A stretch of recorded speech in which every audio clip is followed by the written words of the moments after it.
Podcast O Novo Hunter. Patrocínio Epson do Brasil, Rádio 90 FM Blumenau, Cooper e IPEL.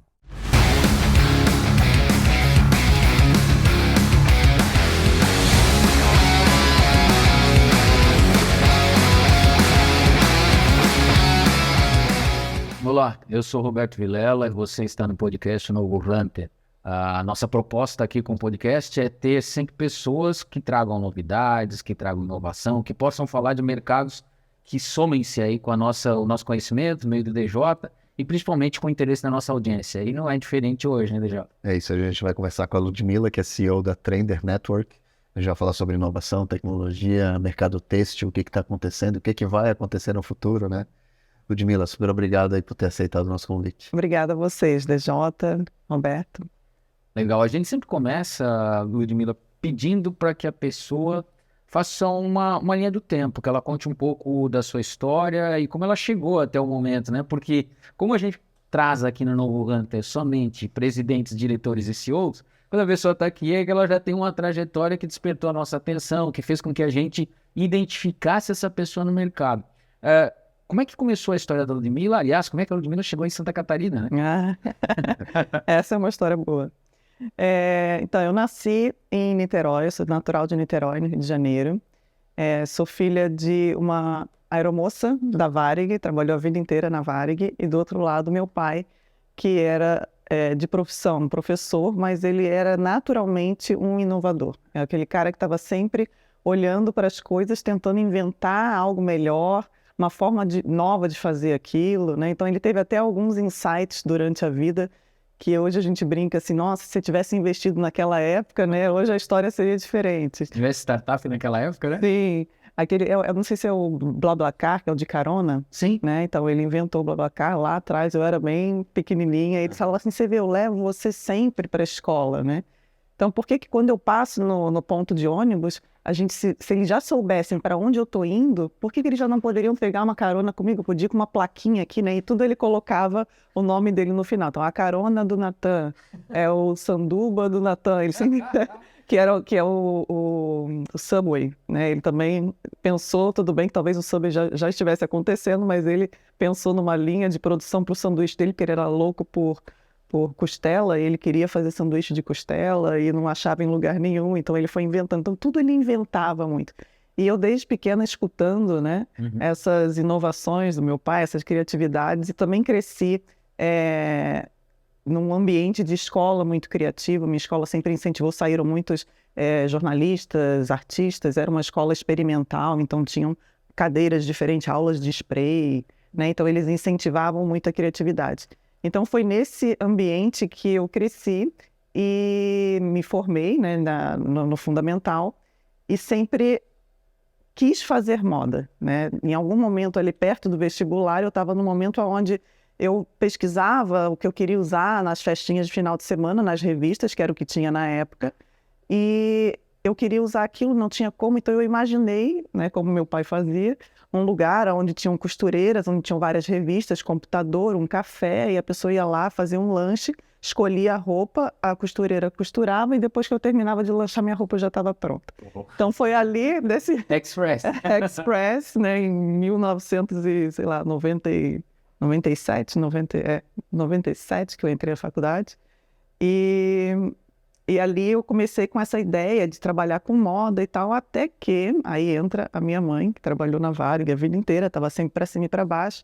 Ela viajou com um alemão que estava saindo do Rio, voltando para a Alemanha, e falou para ela assim, ela conversando, ela falou, minha filha quer fazer moda, ela vai fazer vestibular agora, vai fazer moda. Aí ele, poxa, que legal, então fala para ela conhecer essa instituição aqui. Falou para ela sobre o Senai CETICT no Rio, né, que é uma referência no têxtil. E na época eu não sabia, eu ia fazer Veiga de Almeida, eu ia fazer, né, moda na Veiga de Almeida. E aí ela se empolgou porque ele falou que toda mãe quer ouvir, né? Olha, ela entra nessa faculdade e ela já sai empregada. Aí pronto. Aí minha mãe prometeu mundos e fundos para que eu fizesse o Senai CETICT. Só que curso superior no Senai CETICT na época era o primeiro, que era o de engenharia têxtil, não tinha ainda o superior de moda. Moda, né? E só tinha o técnico, né? E minha mãe queria que eu fizesse curso superior. E eu também queria. E então ela me convenceu, por A mais B, que fazer engenharia ia ser um ótimo negócio. Então eu fiz o vestibular para engenharia têxtil, passei e era para eu entrar na segunda turma e acabou que algumas pessoas, como eram de longe, não puderam vir logo para o primeiro semestre e eu acabei começando na primeira turma de engenharia.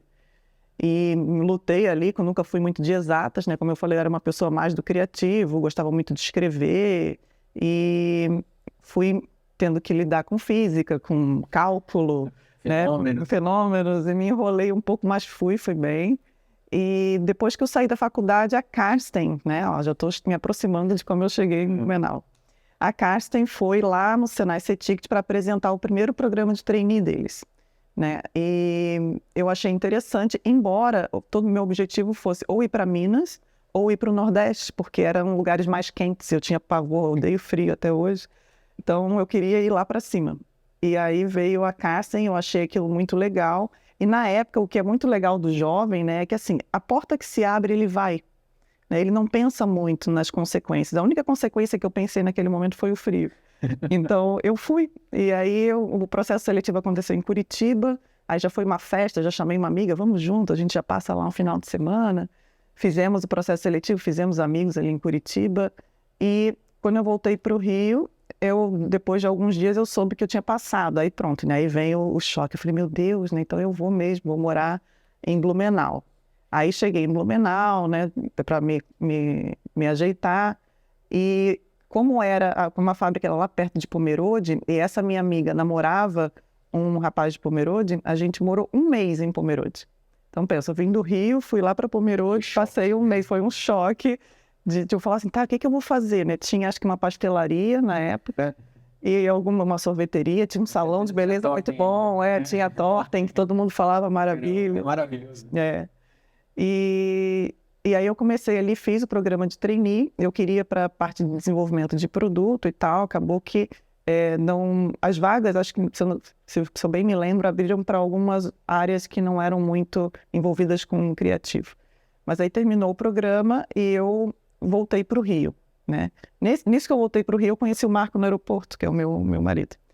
E aí, nesse processo de voltar para o Rio, depois eu fui trabalhar em São Paulo, eu trabalhei na Decathlon, eu fui contratada pela Decathlon quando a Decathlon estava vindo para o Brasil, ela estava abrindo suas primeiras lojas.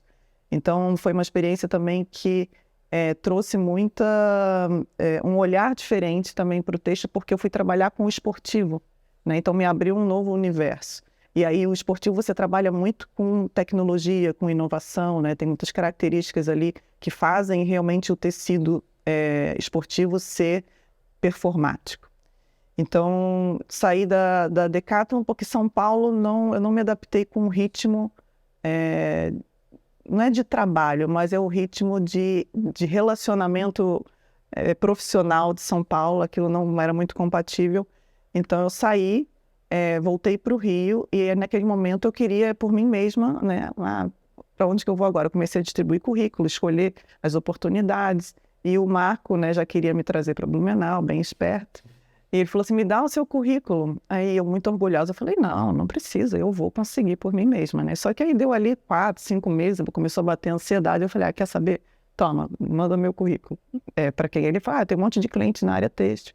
E aí, resumindo, uma semana depois eu já estava, eu fiz a entrevista, né? Na época era Têxtil Farb. Sim. E em uma semana eu já estava preparando mudança para vir para Blumenau de novo, feliz da vida. E aí, nessa experiência com a Têxtil Farb, que eu passei ali, se eu não me engano, 9 anos, foi uma escola para mim, né? Principalmente, né, todo o conhecimento que eu tenho na área de malharia circular veio dessa empresa.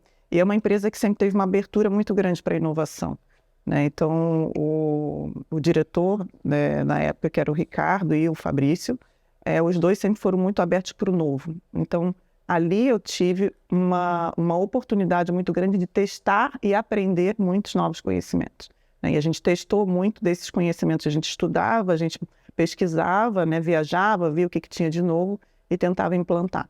Então, ali, eu acredito que essa minha veia de inovação começou a ganhar, né, de novo, mais consistência, No desenvolvimento né? de produtos. No desenvolvimento de produtos e também de de tecnologias. A gente implantou, né, antes até de muitas empresas do têxtil pensarem, a gente implantou o e-commerce, né, na Farb. E eles trabalham lá com isso até hoje, e hoje ainda mais novas tecnologias e novidades. E-commerce B2B e B2C? B2B. B2B, ok. Então, não só em produto, né, sempre na empresa como um todo. E então eu saí da Farb depois que eu tive o Lorenzo, meu filho, né, não tenho família em Blumenau, então era muito difícil conciliar, né, aquela nasce a mãe, nasce a culpa. Então você acaba querendo dedicar um pouquinho mais de tempo e a consultoria me permite isso. Então eu fui para a consultoria, então aí comecei a passar em outras grandes empresas também, né? Então, Rovitex, na Becauser, na Urbano, e eu comecei a ver que os problemas, né, as dores, não vamos chamar de problemas, mas as dores, tanto de representantes quanto da própria fábrica, e as dificuldades entre fábrica e cliente eram as mesmas, né? O que a gente às vezes acha que o problema é só naquela empresa que a gente trabalha. E ali eu tive a clareza de que não, que é tudo igualzinho, sabe? As mesmas dores, as mesmas dificuldades, o processo moroso, né, em determinados processos dentro do desenvolvimento de produto eram os mesmos. Então eu comecei, mas se todo mundo passa a mesma coisa, por que a gente tem que continuar fazendo dessa forma, né? Então foi aí que eu tive a ideia da Trender, né? A Trender, ela nasceu dessa minha observação e dessa experiência ao longo desse caminho que eu fiz profissional, de enxergar que era muito difícil você conseguir ir lá pesquisar um produto novo numa feira lá fora, trazer e rapidamente colocar aquilo em execução, né? Colocar aquilo para ser lançado, porque você tinha todo um processo de ir atrás dos fornecedores, descobrir quem é que tinha aquela matéria-prima, marcar a reunião com o fornecedor, aí ele vinha com uma mala gigante, com 400 mil produtos e queria te mostrar tudo, porque ele sabia que ele não tinha aquilo que você estava procurando, mas ele queria usar aquela 1 hora que você prometeu para ele, para mostrar tudo que ele tinha na mala. Vai que vence lá. Vai que vence. Vai que emplaca. Isso tudo é tempo, né? Isso tudo é tempo, é agenda que não bate, aí o outro só vai estar aqui porque o diretor dele vai estar daqui 15 dias, então ele quer vir junto com o diretor, e esse processo ficava muito longo. Então, a ideia foi de ter uma plataforma que a gente rapidamente pudesse colocar lá, eu estou querendo uma viscose de bolinha. Aí eu coloco lá, viscose de bolinha, e como um Pinterest, que naquele momento era uma das ferramentas de quem pesquisava, né, para se inspirar, e que era muito fácil, muito rápido e muito visual, a minha inspiração foi nisso, que fosse um Pinterest de matérias-primas que fossem compráveis, porque na internet também tem muito isso, né? Você pesquisa, achei, é isso aqui, mas é lá do cara da China, é só uma foto, não é nem para vender, né? Então, que fosse algo muito prático, que na mesma hora você pudesse mandar uma mensagem, solicitar uma amostra, solicitar uma visita, né? E então ela nasceu com a ajuda também do Roberto, né? Que na época foi fundamental para colocar a Trender no mercado, fazer a ponte entre diversos empresários de têxteis, e assim nasceu a Trender. Então, a Trender, para mim, ela é uma inovação, né? Daquele momento, de uma necessidade daquele momento, que hoje já existe um avanço, está tudo tão rápido, né, que o avanço ele vem a cavalo, a jato, ele está vindo cada vez mais rápido. Então hoje eu vejo que a Trender ainda é muito necessária, mas que hoje a gente já tem uma outra característica de imagem que é necessário agregar no nosso negócio, e é nisso que a gente está trabalhando hoje, né? Então hoje as têxteis vão precisar ter a consciência de que o 3D ele já não é mais futuro, né? Ele é passado e presente. Então, além de ter o tecido apresentado como uma imagem, ter o modelo 3D manipulável do produto. Ter o arquivo 3D daquele tecido. A gente tem que digitalizar o tecido para que todas as características dele possam ser reproduzidas quando aplicadas num trabalho de moda 3D, né? Então, para que o mercado de 3D possa avançar hoje, a gente depende das têxteis de matérias-primas abrirem, né, a cabeça e enxergar que o mercado precisa que elas avancem. Para isso virar um banco de dados para que a própria a empresa têxtil possa pegar aquele modelo e aplicar no seu desenvolvimento para simular como é que o tecido vai se comportar, sem precisar até pilotar, né? Exatamente. Acho que esse é o próximo nível É o próximo desse nível. desenvolvimento da cadeia com a tua plataforma conectando isso. Exatamente. E você vê, né, DJ, que tudo passa por uma reeducação, né, uma educação do nosso mercado, porque para que todo mundo entenda de que o tecido ele precisa ser digitalizado e de que tudo é uma cadeia, né, ele precisa entender o porquê disso, por que a moda vai ser 3D, e ele precisa também aceitar que talvez hoje o comprador que está ali naquela cadeira nesse momento, para ele ainda seja um passo muito grande. Mas aquele profissional que vem na sequência, ele já está muito pronto, né? Ele já nasceu nessa era do digital, ele já entende, ele já compra produtos só no digital sem precisar pegar, né? E é claro, toda tecnologia ela não pode ser imposta e falar assim, não, daqui para frente é assim. Então, esse período de transição, eu enxergo que é o que a gente está vivendo agora, né? E eu vejo isso como uma grande oportunidade, porque o mercado ainda está dando esse tempo, né, para as empresas se adaptarem, para as empresas treinarem suas equipes, né, pegar a equipe de criação, fazer um treinamento com ferramentas, né, que desenvolvam a coleção de forma digital, de forma 3D, e trazer essas tecnologias para o dia a dia aos poucos, né? O que seria pior é você olhar para isso tudo acontecendo agora e falar assim, não, isso não é para agora, né? Isso vai demorar muito ainda. E daqui a pouco, pum, explode, né? Porque uma Renner da vida já tem uma equipe lá dentro trabalhando forte em cima de introduzir o 3D dentro da empresa, né? Hoje eles já têm no e-commerce deles uma peça em 3D e uma peça na modelo vestida para poder fazer essa transição de mostrar assim, olha, você está vendo esse produto 3D aqui?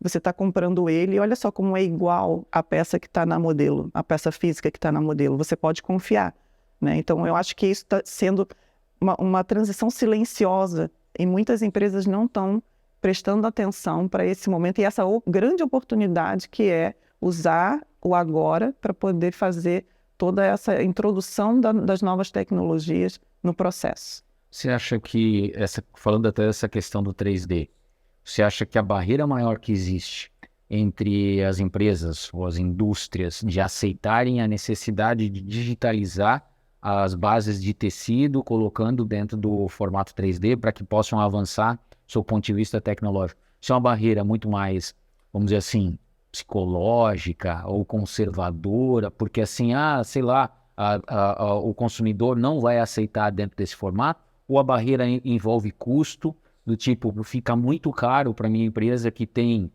10 mil bases de tecido ou 10 mil bandeiras diferentes, né? Digitalizar tudo isso, ou é tempo ou é tudo junto, né? Porque a gente sabe, né? Até quando no começo da Trender eu acompanhei a Ludmilla, como ela falou, uma das dificuldades era fotografar naquele momento, era fotografar todos os seus tecidos para que pudesse subir na plataforma. Então, muitas vezes o pessoal até do desenvolvimento dizia assim, não, velho, olha o trampo que eu vou ter tendo que pegar aí 1.000 ou 2.000 bases e fotografar isso tudo. Não existia naquele momento a barreira tempo, que hoje é uma barreira muito complexa. Aí você tem a barreira investimento. Quanto custa para minha empresa transformar tudo de uma maneira digital em 3D? E o terceiro, que eu diria que é essa barreira psicológica ou conservadora de dizer, não, porque eu, Roberto, não usaria, vamos dizer assim, ou não compraria dentro desse formato. Acho que aconteceu muito isso com o e-commerce também. Eu não compraria roupa no e-commerce. Aí o cara subentende que quem vem, né, na sequência também não compraria, que é um grande erro. O que você acha? Eu acho que passa por um conjunto de coisas, né? Em primeiro lugar, eu acho que dentro da empresa, e a gente também experimentou isso na época de introduzir a Trender, às vezes um diretor, né, um gerente, ele acha aquilo fenomenal. E ele quer aquilo. E ele quer aquilo. Só que a equipe que executa, ou ela é uma equipe muito pequena, muito reduzida, e realmente, na prática, para eles fica impossível fazer o que a empresa pede e mais isso, né? Ou então ela não está alinhada com o que a cabeça da empresa pensa. Então, eu acho que primeiro passa por isso. A empresa ela tem que ter a equipe que executa e a equipe que deseja a tecnologia muito alinhada, né? Depois, eu acredito que tem um pouco dessa fé de que as coisas não são para agora. Eles acreditam, vai demorar. que vai demorar. E esse é o perigo, né? esse vai demorar, ele fecha ali uma porta de oportunidade muito grande, que é assim, você fazer as coisas com tempo, fazer as coisas no momento que o negócio está acontecendo, não tem preço, né? Do que deixar para depois. Então, por exemplo, aquela equipe que teve uma limitação para fotografar os produtos, né? Hoje, a foto do produto já não é mais um extra. Sim. Ela é fundamental até para você mostrar os produtos na rede social, ela vai ter que fotografar de qualquer forma, né? Então, ela deixou de fazer no momento adequado as Sim. fotografias e agora, quem sabe, ela está tendo que fotografar assim na correria. É legal, só para apresentar, quando a gente fala isso, né, eu e a Ludmila, de fotografar, parece que a gente está falando em 1800 e bolinha. Foi 2 anos atrás isso.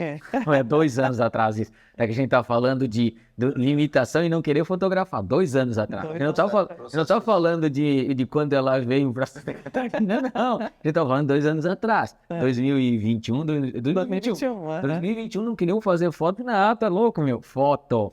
É mudança de processo, né? É muito mais fácil o processo que já está estabelecido. Imprimir, fazer as bandeiras, e montar os catálogos com papel, já funciona, porque é o processo que está estabelecido, apesar de dar um trabalho e não ser exatamente eficiente. Isso. Mas essa primeira mudança de paradigma, não, vamos fotografar, dá trabalho porque tem o trabalho de mudança, as pessoas gostam do conceito de mudança, mas elas não gostam de mudar. De executar a mudança. Então, o conceito de mudança é lindo, mas mudar dá trabalho e incomoda. Então, essa mudança é uma, e outra, o que você está falando aqui, aí trazendo para a realidade agora e essa oportunidade, é uma nova mudança de paradigma, porque realmente muda o processo, mas a partir do momento em que você tem os tecidos digitalizados, e aí no sentido que até a gente estava conversando antes, né?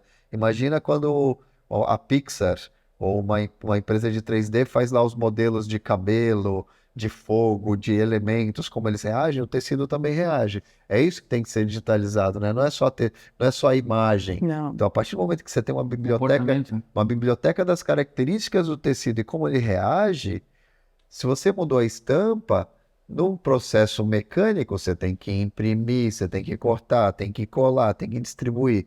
E isso automatiza e sistematiza no mundo 3D. E isso dá para multiplicar por 5.000 assim.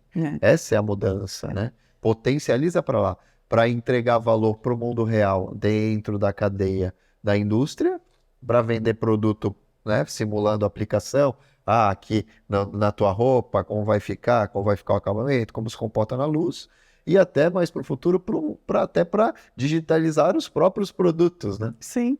A roupa hoje, com a tecnologia que existe hoje, já é possível você ver todo o caimento, o balanço da roupa, né, o fit, tudo inserindo lá todas as características de elasticidade, gramatura, né, e etc. Mas voltando ali para as barreiras, né, eu acredito também que passe por custo, né, porque assim, existem empresas que têm já a cultura de inovação e elas sabem que algum investimento vai ser feito para que ela... que é necessário para que ela avance, né? E tem aquelas empresas que não é uma crítica, né? Eu entendo que já é uma coisa que vem, que vai sendo construído, mas que elas, para soltar, sei lá, 500, R$1.000 para fazer qualquer teste de digitalização, é um dinheiro que é sofrido, sabe? Tem reuniões para poder liberar aquele valor. Então, eu acho que passa por um conjunto de coisas, mas hoje é abrir a mente para entender que se você quer inovar, se você quer que a sua empresa passe, né, através dessa transformação que o mercado está passando, e tenha tempo de amadurecer as tecnologias, né, com a equipe dentro da empresa, tem que existir um investimento, né? Nada vai cair do céu de graça, né? E a gente acostumou também com esse, baixa o app de graça, né?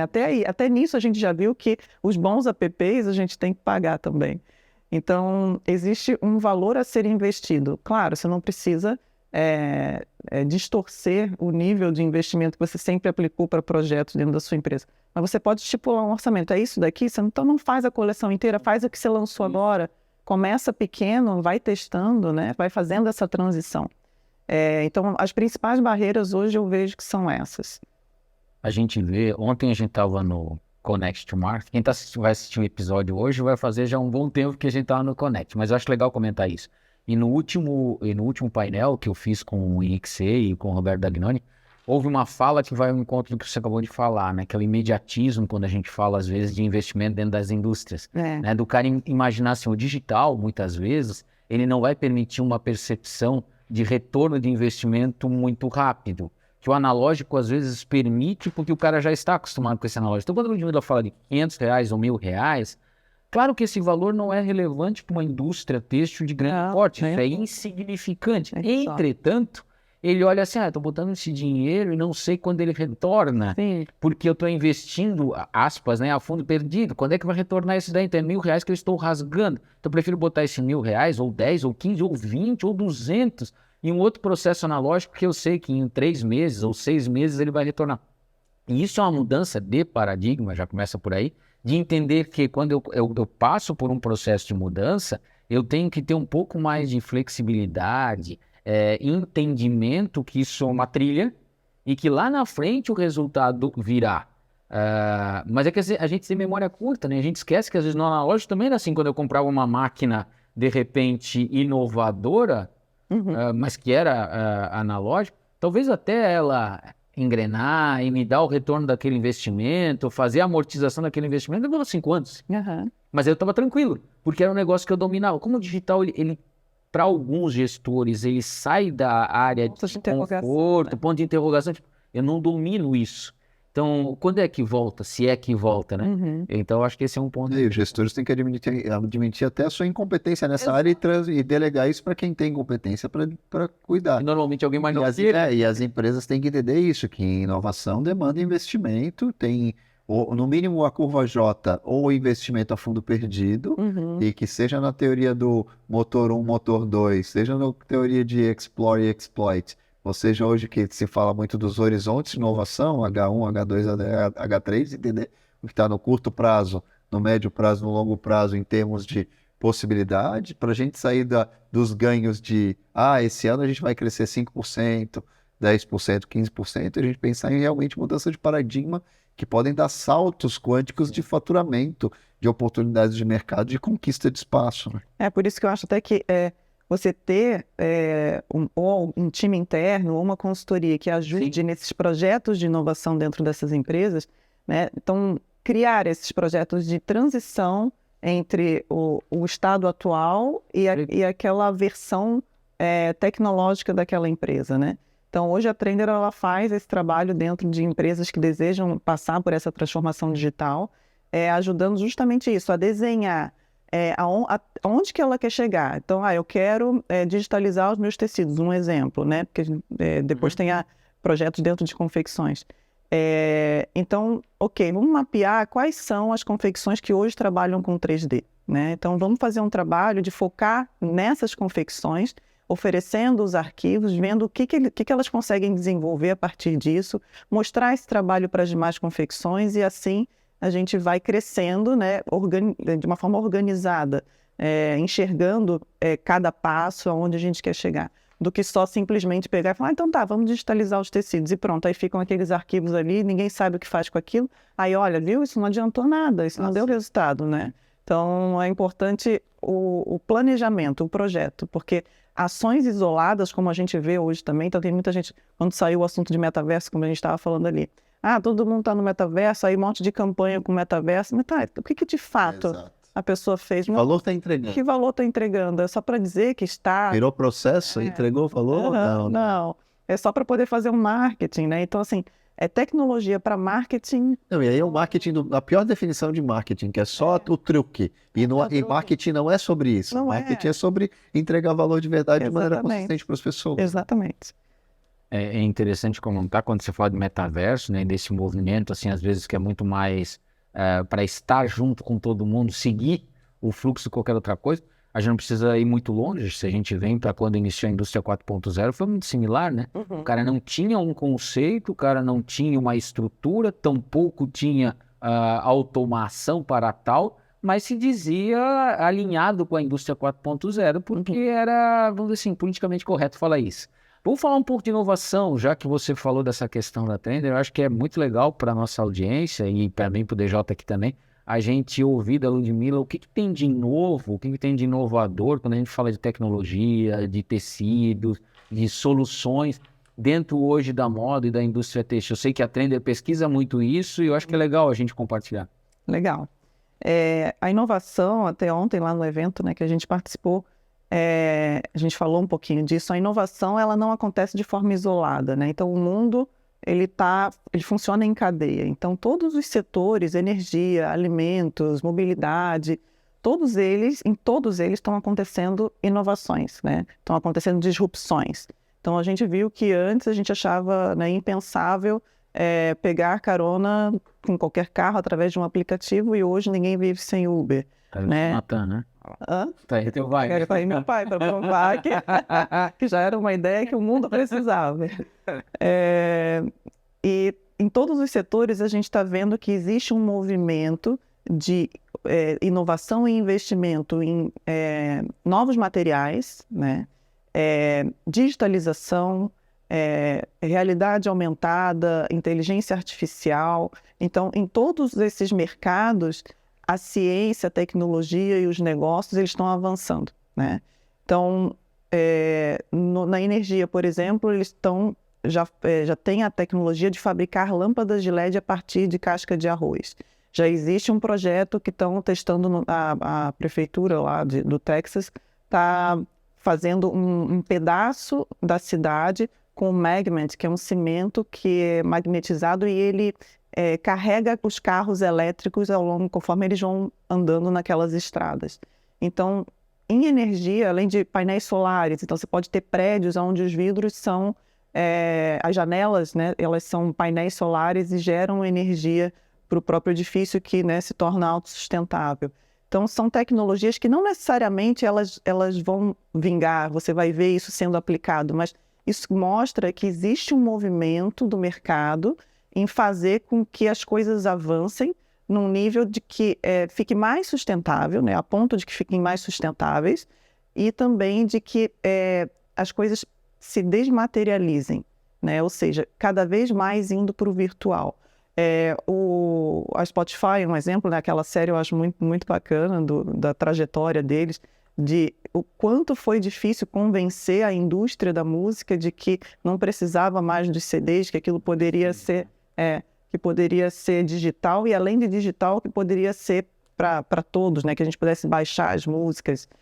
Então, mudar a forma como é feito é muito difícil. Então, essas várias inovações, inclusive as que não dão certo, elas são muito importantes para poder furar as barreiras, né, de comportamento, né, até mesmo da forma como funciona, o modo de operar do mercado.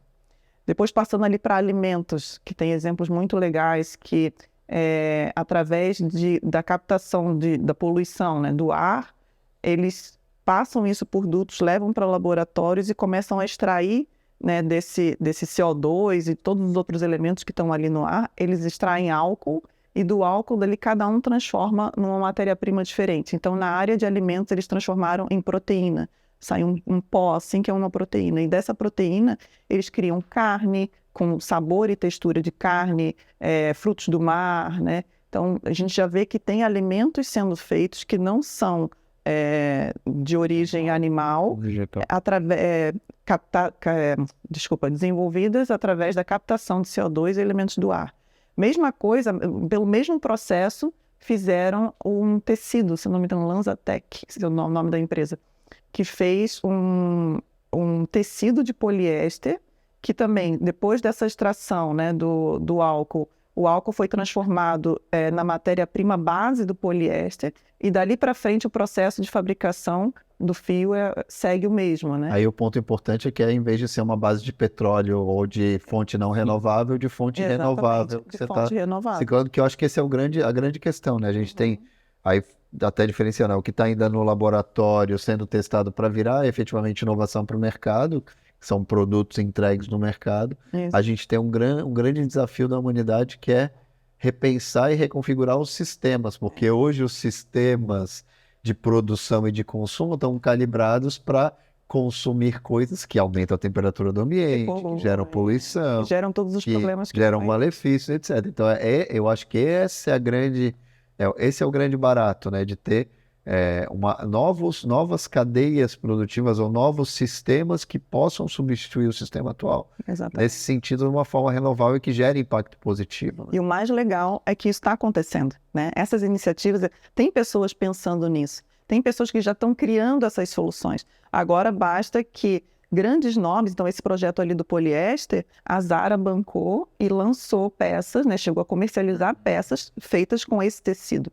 Então, os CEOs dos grandes nomes da moda, tanto aqui no mercado brasileiro como fora, a maior responsabilidade de fazer essa transformação eu vejo que está na mão deles. Porque se eles puxam, isso acontece, né? Coloca uma marca, né? Coloca uma marca, O exatamente. desafio é ganhar escala. Sim, exato. Então, assim, hoje esse processo, depois eu vou até dar uma olhadinha, né? Despertou até bastante interesse.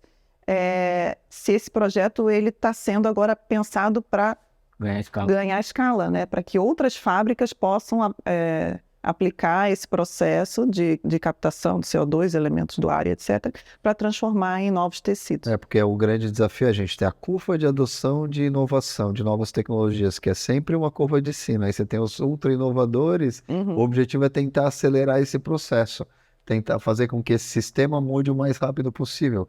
E ainda a gente tem grandes desafios, ainda tem roupa sendo feita em lugares que estão vindo com chumbo, com BPA, com produtos tóxicos e que a gente está consumindo, né? Mas é bom Precisa também, virar essa cadeia. é bom que isso está vindo mais à tona agora, a gente está conseguindo enxergar mais e as notícias chegam mais, né? De tudo que está acontecendo de errado na cadeia da moda. Então, eu acho que isso também faz uma pressão para que essas novas tecnologias acabem acelerando na implantação. Então, além da impressão do alimento e da obtenção de tecidos e carnes, que não são carnes, a partir de CO2, a gente tem também a impressão 3D. Né? Então, as impressoras 3D, em diversos segmentos, elas estão sendo usadas. Então, elas estão imprimindo partes do corpo humano. Né? Então, elas têm ali uma matéria-prima, uma biotinta, né, que eles chamam, que imprimem a parte de gordura da carne e a parte de cartilagem. Então, eles imprimem certinho ali um pedaço de carne, né, que é carne, porque ela foi obtida através de um pedacinho a extração da célula tronco lá do animal, que não precisa cortar muito bicho, talvez uma pistolinha vai lá e pega um pedacinho, aquilo vai para o laboratório e eles multiplicam aquelas células e aquilo se torna a biotinta. Né? E a partir dali aquilo é matéria-prima na impressora que imprime um alimento que é alimento, né? Sem precisar matar o animal para isso. Então, o nível de perfeição, a tecnologia para fazer isso é muito avançada, né? E a gente não acreditar que a moda também está chegando nisso é querer tapar os olhos. E então, hoje, a gente viu ali um projeto que já é de alguns anos atrás, que foi feita uma coleção 100% numa impressora digital. E o material que a gente tem acesso hoje, quando você compra uma impressora 3D em qualquer loja, são materiais muito plástico ainda, né? Um polímero de base de petróleo. Base petróleo e duro, uma coisa que não é flexível, né? Mas os japoneses já estão trabalhando e conseguiram ali uma nova matéria-prima que já é um pouquinho mais maleável. Eu não peguei, né, mas eu consegui notar pelos vídeos e pelas fotos de que parece uma coisa meio miojo, assim, sabe? Uma coisa meio mole. E eu achei legal, fantástico, não porque eu quero usar roupa feita com algo que parece um miojo, mas porque mostra que em pouquíssimo tempo já teve uma grande evolução. Eu acredito muito que daqui mais um pouco a gente vai ter sim uma matéria-prima que vai ser possível imprimir. Só que aí a gente ganha um novo desafio que é imaginar, né, desenhar como que essa impressão vai ser feita. Então, antigamente, quando a gente queria imprimir alguma coisa, a gente, né, desenvolvia ali no computador e levava na Xerox, né, na empresa ali, que tinham várias máquinas gigantes. Máquinas gigantes, né? Talvez a gente vai comprar uma roupa digital, né? Estou aqui, né? Ninguém prevê o futuro, mas gosto de imaginar o futuro. Então, talvez você vai fazer, participar da criação da tua roupa, você vai personalizar ela, eu quero com essa estampa aqui, eu quero com esse botão, e você vai fazer o download, você vai comprar aquele arquivo da tua roupa, que ele já está pronto, e você vai levar para imprimir. Então, olha que legal, às vezes, você viajar e você não precisa levar mala. Aí você vai ali na lojinha e fala assim, eu quero imprimir essa roupa aqui porque eu vou usar Você vai ter que amanhã. trazer, né? E eu Se vejo, ela for biodegradável, Ah, bom, aí é enterro ela, eu enterro. eu vejo que no caso dos tecidos, eu acho que a gente deve ter uma divisão de dois conceitos. Um é o conceito sintético, mas de base renovável, Uhum. álcool, de fibras, enfim, mas que seja de base renovável. Uma nova cadeia de hidrocarbonetos que converte isso. E aí eu tenho o poliéster, mais um poliéster renovável, e nylon e todos os outros tecidos que a gente sabe, né, que existem. E a outra é uma linha natural pura, em que a gente não vai usar menos produtos químicos, etc. Ter essa divisão. E aí o que está aqui no meio, que é ou o sintético de base não renovável, ou o natural com aditivos químicos, isso vai ter que ser repensado, né? Uhum. Acho que mas ainda não tem escala para substituir, né? Não. E a coisa das viagens talvez seja. Aí entra no que o Elon Musk fala, né? Vou mandar uma nave para Marte, aí eu preciso ter impressoras 3D para fazer equipamento, para fazer roupa, para Sim. substituir, inclusive alimento. Exatamente.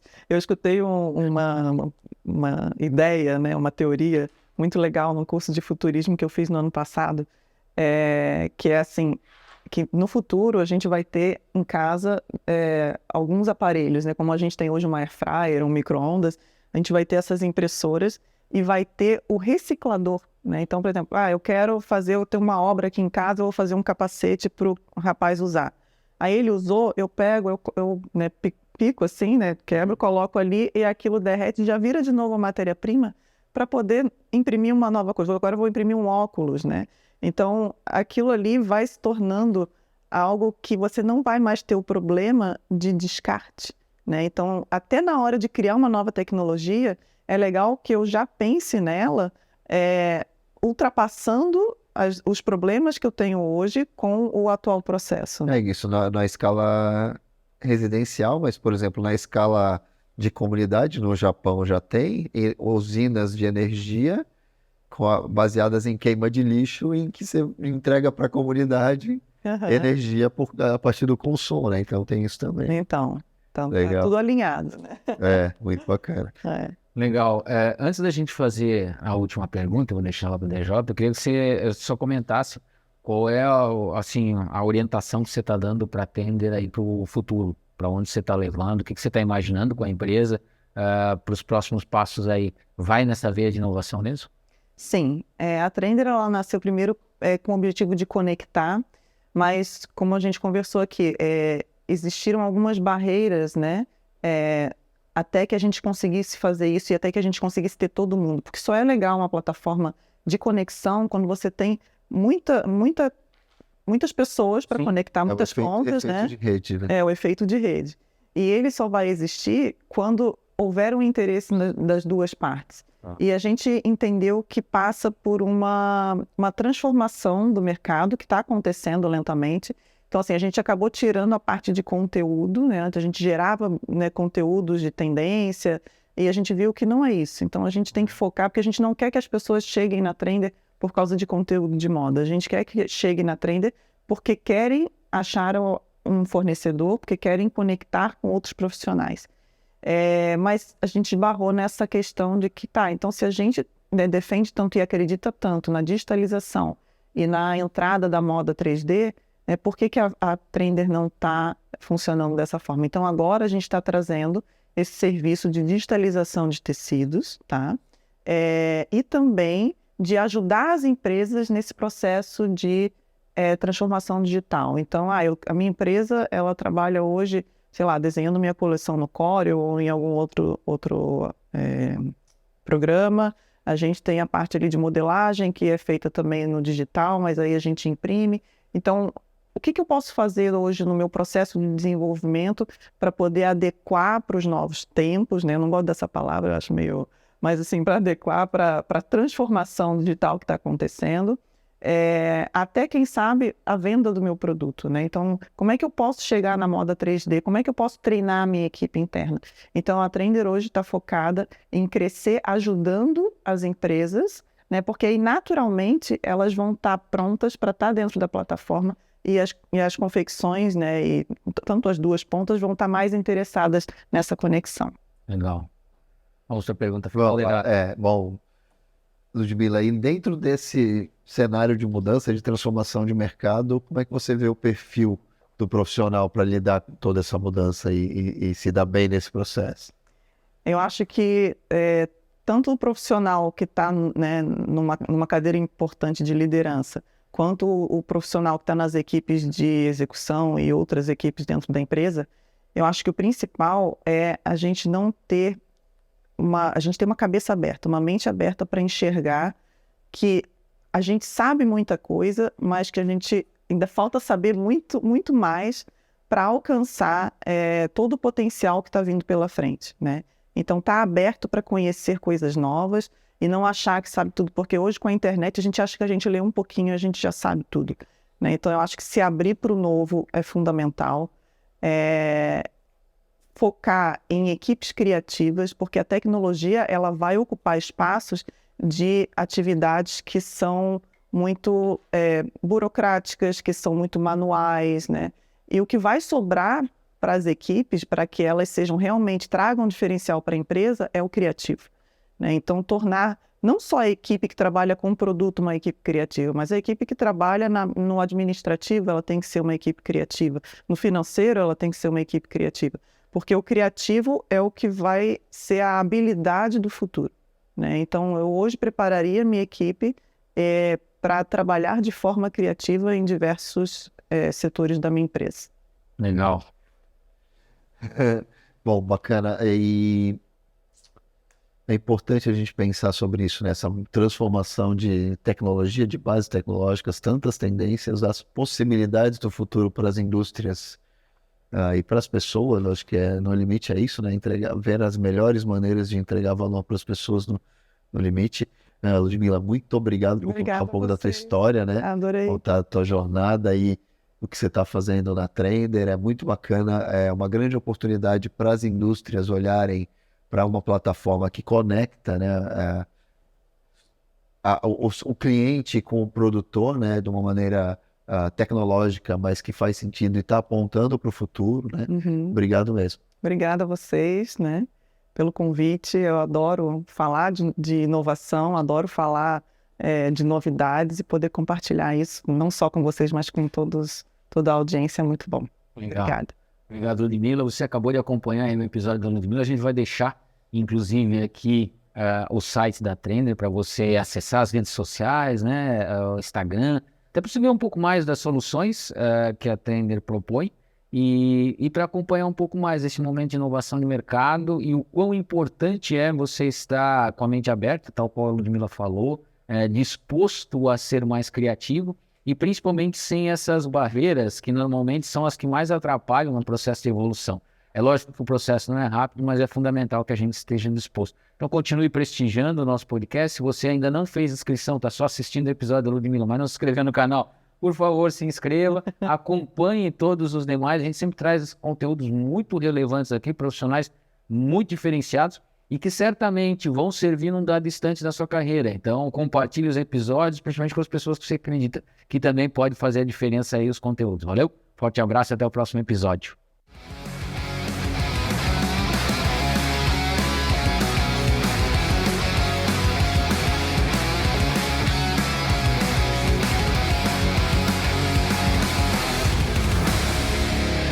Podcast O Novo Hunter. Patrocínio Epson do Brasil. Rádio 90 FM Blumenau.